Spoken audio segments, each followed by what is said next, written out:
DCGB 729 kHz. Enot sa Bareta, Enot sa Gabos. Member KBP, kapisanan ng mga broadcaster ng Pilipinas, oras sa mga tugang alas 12:05. Ipinipresentar kan Radyo DCGB ang kabilugan kan mga baretang kinalap kan pinagsarong puwersa kan News Center asin Mega Force Patrol. DCGB Bareta alas 12. DCGB Bareta alas 12. Mga pinakahuling pangyayari sa Kabikolan, sa nasyon asin ibang parte kan kinaban. Ibabareta ng Ngunyan. DCGB Bareta alas 12. Ngunyan ang sa inyong tagapagbareta. Marahay na ito mga tugang, Sabado po ngayon, petsa 27, kan Hulyo 2024. Inang bareta alas 12 sin kami ang sinong magiging na mga tagapagbareta. Ako man po si Mardela, daing iba. And outside lang sa Tenterakula kaya sa tuya pong detalles kang bareta. Sa lado lokal, lugadan na nagkapir ang mga persona matapos na nangyaring pagsabog sa sarong building sa Barangay Pinarik, Legazpi City. Ngunyan na aga sa impormasyon na nakuha kan DCGB News sa mga residente sa harani sa lugar. May nadangog sindang makusog na pagsabog gali sa building na may pangaran na CAL Country Yard pasado alas 11. Ngunyan na Hulyo 27, 2024. Presente na sa lugar ng ambulansya na nagresponde sa mga biktima kay bana ng mga personay sali sa Bureau of Fire Protection Legazpi. Pero mentas man napigsarado ang Barangay Road harani sa lugar, mantang may magabat na bulos kan trapiko sa Rizal Street sa Ngunyan. Mantang pigsusurat ang baretang ini, wala pang pigkapaluwas na impormasyon ng mga otoridad kung ano ang kausa kang pagsabog sa nasabing lugar. Ang baretang ini hatod sa Indokan Liver Aid Silimarine Capsule. Liver Aid. It's liver or lover, boys. Preparado na ang Department of Education, Schools Division of Albay sa pagbubukas kan klases sa Lunes, Hulyo 29, 2024 para sa school year 2024 to 2025. Ini ang siniguro kan Schools Division of Albay, Information Officer Froilan Tena, kung sain kaibahan sa mga pinaghandaan iyo ang implementasyon kan bagong matatag curriculum kung saan nakapokus ini sa foundational skills sa English, Science, asin Math.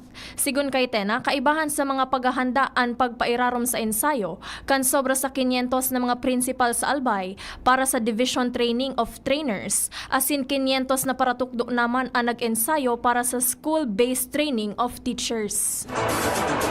Dahil tanto sobra sa 25.4 milyon pesos ang iwinalat na danyo sa agrikultura sa Bicol Region kan habagat asin bagyong Karina.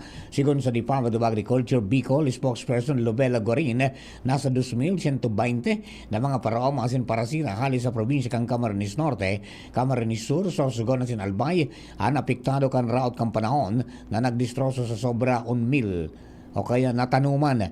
Sa ngunyang padagos pa ang koordinasyon kan DA Bicol sa City Municipal Agriculture Office para man sa dugang na datos kang pirang mga paratanom asin parasira na apektado kang kamugtakan kan panahon. Nagtagama ang Bureau of Fisheries and Aquatic Resources Bicol nin pondo para sa industriya nin seaweed sa Bicol Region. Sigun kay BIFAR, Bicol Regional Director Ariel Pioquinto, nahilingan ninda nin potential ang seaweed industry sa rehiyon dahil kun kaya saro ini sa mga pigpupukosan nin dangunyan. Sinabi ni Pioquinto na nagkapira sa mga lugar na may magayo na produksyon ang kadagatan na sakop kan probinsya nin Camarines Sur, nagkapirang porsyon sa Sorsogon asin Camarines Norte. Idinugang pa kaini na ang pagpapakusog kan produksyon kan seaweed sa rehiyon ang makakatabang man sa saraday na parasira bilang dugang asin alternatibong hanap buhay. Sa bareta niya to sa lado nasyonal, biganda na kan Philippine Coast Guard o PCG ang worst case scenario na umabot sa Manila Bay an oil spill sa baybayon kan Limay Bataan. Sa sarong briefing, sinabi ni PCG spokesperson Rear Admiral Armand Balilo na ang oil spill bako sa industrial fuel cargo kundi sa makina ka naglubog na motor tanker Terra Nova. Sinabi niyang garong na secure ka mga tripulante ang fuel cargo bago nila iwinalat ang barko. Sa pahayag ni Balilo, sinabi niyang dai paman nin leak ang tangke kan barko pero may instruksyon si Admiral Ronnie Hill paningkaban na dapat maging handa sa worst case scenario, kaya nagkoordinara sinda sa mga local government units asin naghanda na kung in kaso mag-leak makaresponde tulos ni Marhay. Magiramduman na kan Hulyo 25, naglubog ang tanker na may darang 1.4 milyon na litro ng industrial fuel sa munisipalidad kan Limay sa probinsya kang Bataan. Plano kang PCG na magbugdak ng mga floating barrier para mapugulan ang oil spill. Ipinahayag kan Philippine National Police o PNP na uminabot na sa 34 na irehistrong nagadan sa pagrapado kan bagyong Karina asin kan Paros Habagat. Sigon kay Philippine National Police Public Information Office Chief Police Colonel Jean Fajardo, base ini sa pangenot na datos kan sa indang mga first responders. Base sa indang datos, an 11 na nagadan hali sa National Capital Region o NCR, siyam na hali sa Region 3, 12 sa Calabarzon, asin 2 sa Region 5. Kadaklan sa mga nagadan, iyo an dahil sa pagkalunod na uminabot sa 22 na sinundan man nin anom na natambunan nin daga, 5 na kuryente asin sarong nabagsakan nin kahoy. Nakapagrehistro man an PNP nin 18 na lugadan asin anom na nawawara. Piglilinaw ni Fajardo, maagi pa sa verifikasyon kan National Disaster Risk Reduction and Management Council an sa indang dagos na dahil base sa pinakahuring estimate kan ahensya. 14 pa sanaan sa indang nairehistrong nagadan. Mantang padagos man ang rescue and relief efforts kan PNP sa Metro Manila, Ilocos Region, Central Luzon, Calabarzon asin Bicol Region.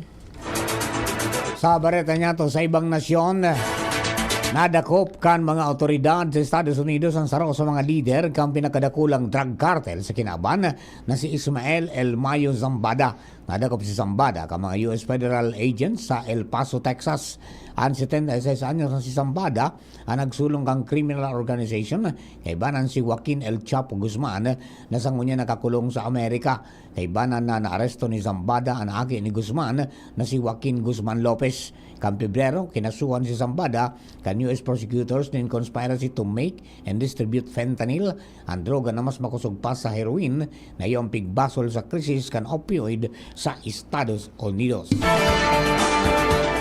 Kinumpirmar kan Department of Education o DepEd na uminabot na sa 18.3 milyon ang numero kan mga estudyanteng nakapag-enroll na para sa school year 2024 to 2025. Kaibahan digdian mga nag-enroll sa elementary, junior high school, senior high school asin Alternative Learning System o ALS. Nagluluwas sa datos kan DepEd na pinakadakol na nag-enroll iyo ang nasa Region 4A na uminabot sa 2.8 milyon na mga estudyante.